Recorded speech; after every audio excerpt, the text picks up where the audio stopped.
beautiful people of the internet. Welcome back to 10 Minutes of Astrology with your favorite Nostradamus wannabe who's going to keep it real with you and tell you about your future without all of the hazy confusion and sonnet or quatrains that he gave. I understand why he had to do it.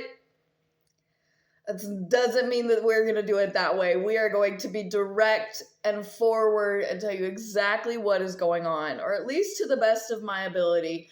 I am a 20 plus year astrologer, self-taught.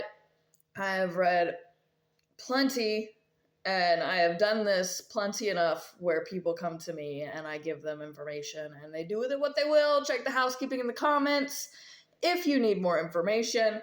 I am going to get started with Venus in Sagittarius. I first like to talk about the planet, the sign that it's in, and then start doing aspects.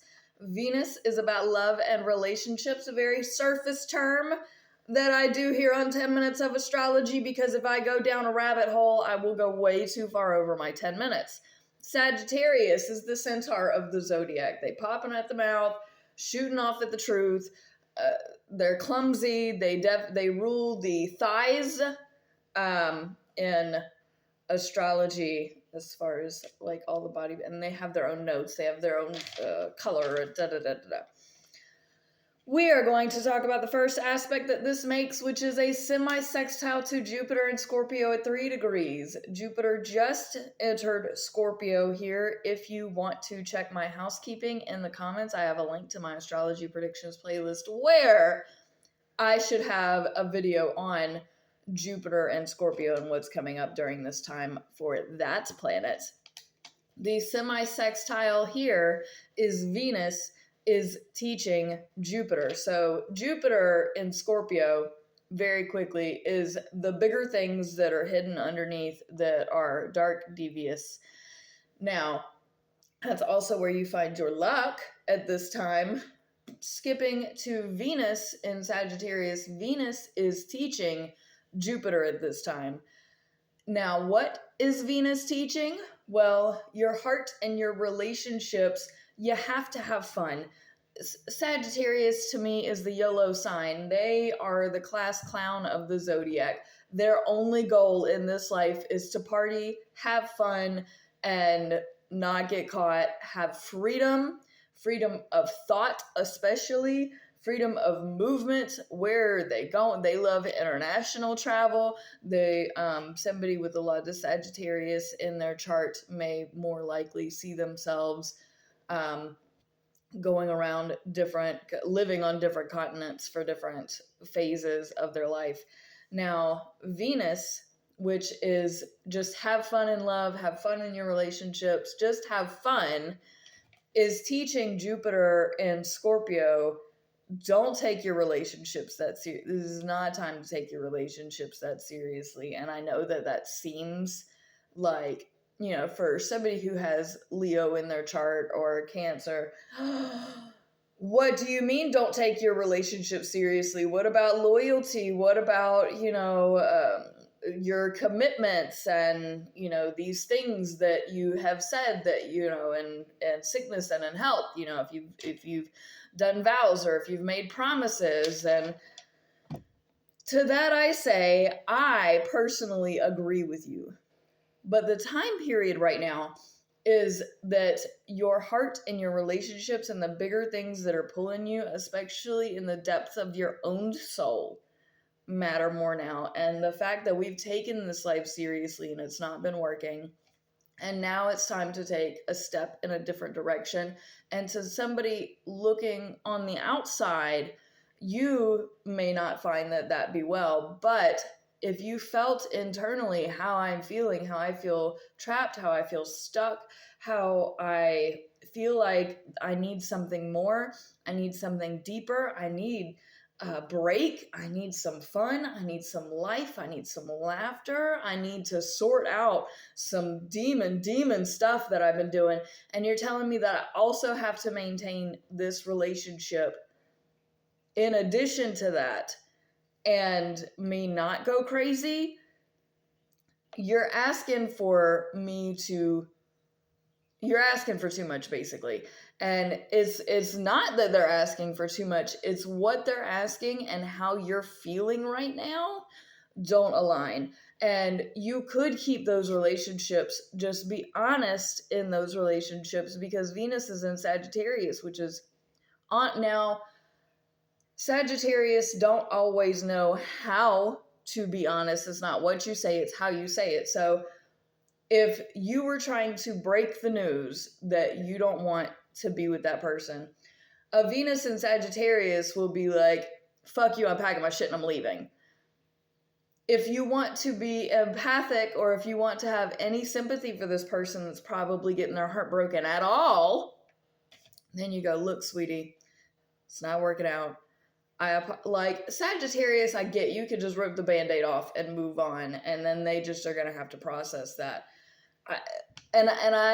I have a North Node in Sagittarius, so like I get it. So it's really hard for me to be a hypocrite here and be like, but you have to be gentle. You have to take your time, because you know what? This is my life. This is what I'm doing. I don't have to wait around on you or whatever it is that you think or that you have to say. Like, I'm ripping the Band-Aid off and I'm moving on. Would you rather me rip it slow? Is what a Sagittarius would say. And I'm trying to tell you that you need to be gentler while also being the person who's not gentle. So take this advice for what you will. We have a sextile then to Pluto retrograde in Aquarius at approximately 8 degrees around October 14th, 2029. This is beautiful because the transformations with your friend groups, with the broader society of your life, this is kind of you breaking out of your relational box, and this is concert territory, this is commune territory, this is social events and activism, and this is so much fun.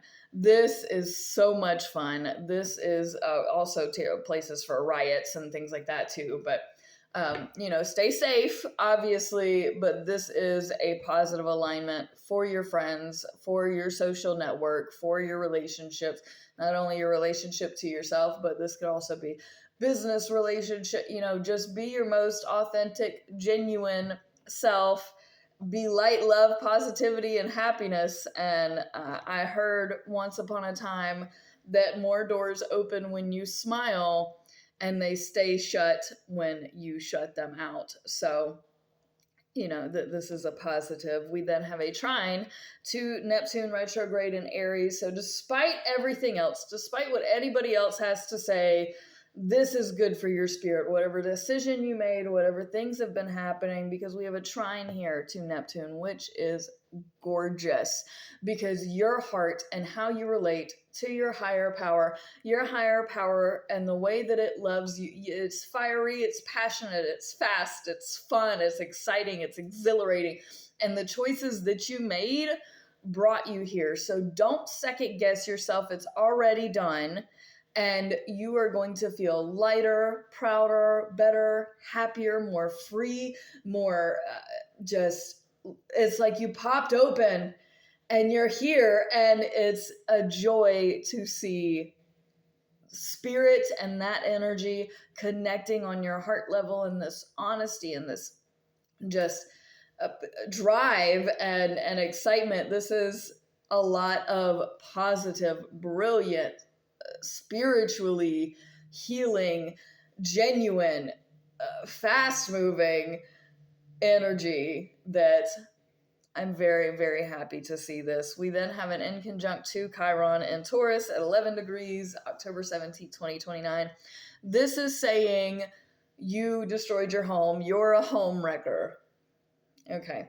I have been the person to call other people home wreckers when they have been home wreckers. So if this isn't Sagittarius getting a taste of their own medicine here, I don't know what is, but this is calling you out for saying, in order for you to go do all this, you had to destroy a home.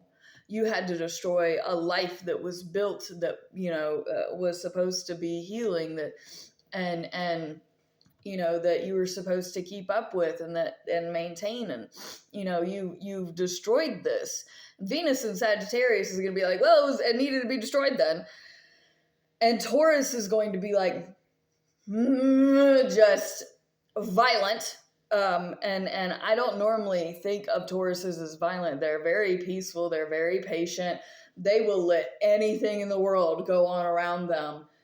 But it's as soon as it truly affects them, and you've shown every color you can show, and they've given you every opportunity, they've given you every piece of rope, and you destroyed it, God have mercy. Now, you may feel like everything you just went through was right for you. It was good. It was quality. It was this. It was that. And then you're going to turn around to this person that you don't need in your life anymore, that is not doing you good, that is not bringing you those feelings. And sure, you may have put a bunch of time and effort and energy and thoughts and, prayers, and you've just decided and you kept trying, If it's not working, tell them it's not working. Please be gentle about it. You can have this conversation without completely decimating someone. What I'm afraid is going to happen is Sagittarius is going to completely decimate them with no regard to their feeling. And that karma from not keeping in mind their emotional stance, because emotions have energy. So if you don't keep in mind where this person is attuned emotionally, and then you do that, and you don't expect karma to come around and crash down any new card houses that you build. So we are going to keep in mind how we communicate. It's not what we communicate, it's how we deliver it. Now, it still needs to be delivered. It still needs to be honest. It still needs to be genuine. It does not need to be harmful intentionally. That's where you will see issues, is Sagittarius gives so little that they will do things to intentionally hurt you, and then don't expect karma to come around. Y'all really don't think about nobody thinks about consequences. But okay. And Taurus here, honey, if you got somebody stepping out and partying on you like that, you don't need them either. Why are you wasting your time? Please move on. They're not worth your energy. We have then an opposition, which is a decision that you shall make, to Uranus at 18 degrees in Gemini. Now, Uranus is retrograde. This is approximately October 24th, 2029. And this decision is you going, okay, these creative outlets, these hobbies, these things, am I going to keep up with them, or am I going to ex-nay them and move on to something else entirely? This is where you are handed on a platter, basically. Do you want this to be what the rest of your life looks like? Or are you going to choose this other? Because Uranus and Gemini is both chaos. All of this is chaos. Which chaos do you choose? Red or blue?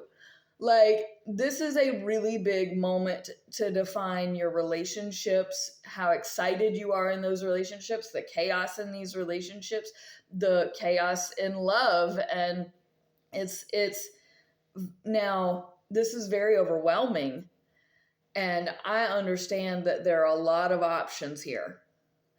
But I think that this is more direct. We see it more direct now, but when you're in it, it's going to feel overwhelming, the amount of options you have. And so I want you to take a step back, remember what you heard here, and go, okay, there are two very plain options in front. It doesn't seem that way, but I know if you break it way down to its molecular level, there are two very plain options in front of me.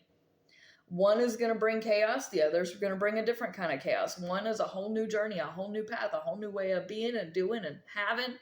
And this is what I know. And sometimes the devil you know is better than the devil you don't. But what we just experienced with the fun, with the enlightenment, with the grandiose, and just everything that was exciting and exhilarating is here. Now, it will still take work to maintain this. Or you have this, which you've been doing, you're constant, you're regular, you know what it is, and you've handled it thus far, but it's not going to give you what you had over here. Do you still want, and if you still want this, you have to leave this forever. But if you want this, you have to leave this forever. Now, this is, to me, a black and white decision, because the things that make you feel good, that bring you closer to God, that are your higher power, higher self, you feel exhilarated, you feel complete, you feel involved, you feel like you matter, you feel like you have a purpose. All of that is my go-to. I don't need what I'm leaving, because I'm leaving it I left for a reason. Why are you back? But that's just me. You take that time and that opportunity to make that decision at your own pace. I will say, I don't think you're going to have a lot of time to make this decision. And you can give yourself time to think, but I don't think you need time to think. I think you need to decide that the new thing is what you're going to do and take a new step into life. There's a lot of new steps in life happening right now, and I think it's a good time for you to take that step. We then have an inconjunct to Saturn retrograde in Taurus at 22 degrees. I like this degree. Don't like that it's inconjunct, approximately October 28th, 2029. And this is, so you think you're right. So you think that that's the right decision, is breaking up this family, is and if you chose this side, don't think that you're not going to be reminded constantly about this side. Like, that's the consequence. If you chose this, you're going to be constantly reminded about what you messed up in this. If you choose this, yes, you've lost this, but look forward to everything you can gain. But Saturn, because you still have to deal with the consequences of this decision in some way, like, it's not going to go away overnight for sure, but this is, so you think you're right. You think that, messing up this home for your friends so that you can have fun, so that you can be free. You wanted to be in this relationship when we first got together. This is naggy. This is naggy. And this is, I just want to get away. This is yip yap, back and forth. It's irritating. It's just bickering for, and at this point, Taurus people, earth people, if your fire and air people have made this decision or have made these things, don't hold their energy. They can get everything you're feeling at another time. You need to distance yourself and make your own plan. You need to do your own thing. You need to put your own self first here, because dragging this down and saying, you didn't do this, you couldn't do that, how could you, is already done. It is already done, and I'm sorry. I'm sorry that they did this to you. They're not going to dwell on it, so you shouldn't either. If you weren't worth it to them to make the right decision, because Saturn here is right father time, it is wisdom, it is time, it's like all of the things to keep your life in order. And in Taurus, it has been trying to keep that stability, and it's been trying to, and with all the other fire and air, it's good luck. But you're determined that you've tried so hard to keep everything together and they can just throw it away. And if it's that easy for them to throw it away, maybe it should be that easy for you too. Maybe they're more garbage than you are. And it hurts to even think of this person that you loved as garbage. It hurts that you're being thrown away like garbage, but you know what? They're not. We then have Mars go into Capricorn approximately November 4th, 2029, and then Venus follows shortly thereafter on the 5th, November 5th, 2029. And then the next video I have is Venus and Mars, but I don't think I talk about when Venus goes retrograde, so we'll see how I manage all of that in this next video. If you appreciate stuff like this and seeing into the future, you should press all the buttons and tell me how much you appreciate me in the comments for doing all of this. And peace out, fam. Much love.